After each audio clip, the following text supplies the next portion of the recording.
Warahmatullahi wabarakatuh.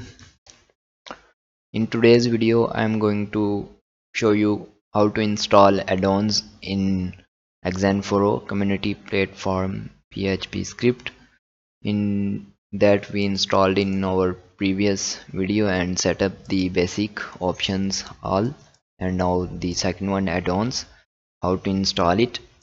Just click these add-ons and there I installed some add-ons already. So I'm going to show you how to install. Just click here, install/upgrade. Now add-on archive. You will need to buy or download the add-on files. I already downloaded the one. Now just go here, drag and drop here, and just click upload.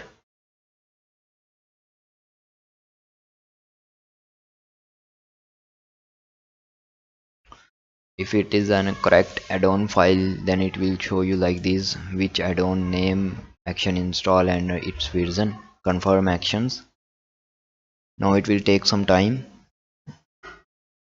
to install the add-on, and depends on the add-on size and add-on functions.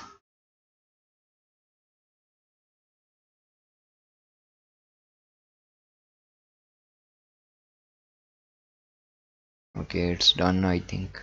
Finalizing. Okay, all add-ons in this batch install upgrade is successful. View all add-ons. In next video we are going to explore the second, third one and fourth, then ongoing. Okay, so this is the video of today. Thanks for watching. Allah Hafiz.